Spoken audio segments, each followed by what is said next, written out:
Hello everyone, I'm back from vacation and I'm back to reading The Hobbit, so I'm going to use this week to try and finish it up. So a lot of videos coming this week, so expect it every day. So anyway, without further ado, Chapter 12, Inside Information. So, they are now on the doorstep, the door's open, and so they have Bilbo go down into steal some treasure from the dragon,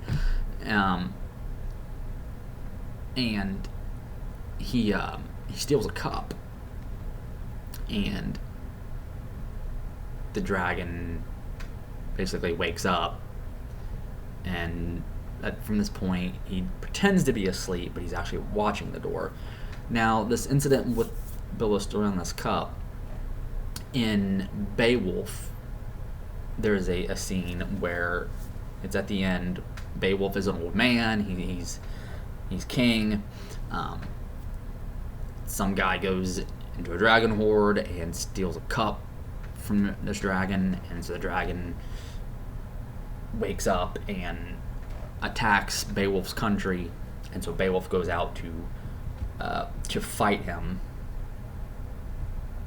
What is this about? Some stupid thing popping up on here. But anyway, and the dwarves are really happy. They see that he's got this cup that he stole. Bilbo did, returned to him, and of course he ends up going back in there again and talking to Smaug and reveals some stuff that kind of gives them all away, and he implicates Lake Town. Bilbo does notice that there is a patch missing from the dragons on the dragon's chest, and all worms have a soft spot. There's even a saying that he said, I guess his father or grandfather had about that, not from experience, of course. No other hobbit has ever come into a contact with a dragon besides Bilbo. And then he goes back to the dwarves, and he's like, "Hey, I'm afraid of the dragon. He's gonna come out, and he's gonna get us. And we need to go inside, shut this door, and make sure that doesn't happen." Well, eventually the dwarves finally give in and say, "Okay, we'll do that." The door shuts, and lo and behold, the dragon comes out and starts making noise, and the door ends up getting blocked. And so the dwarves are now, and Bilbo are now stuck in the dark here in the mountain, so they have no choice. And the only way to get out is to go through the dragon's lair, which could be very dangerous to do. I mean, it's very dangerous to do. And of course, Smaug turns his attention towards Lake Town, and that's where we're going to end up leaving them until the next chapter. But it is mentioned, Bilbo almost comes under the dragon sickness, and he almost reveals everything. Because, he's already revealed too much, but... and so the dragon can only guess. And the dragon doesn't even know what Bilbo is, because the dragon doesn't know what a hobbit is. And we do see this dragon sickness in the story of Turin.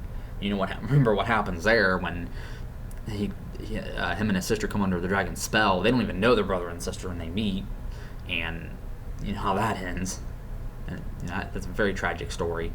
And so there is a precedent for that, and all these stories I'm sure that Bilbo had heard, and he almost fell to it.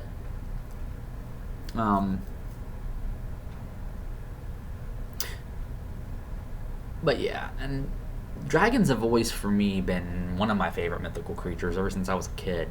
That and griffins. And that's what I love about The Hobbit, is there's a dragon in it. One of the things I love is it's got this dragon in here. Dragons are just so awesome. But anyway, and there you have it.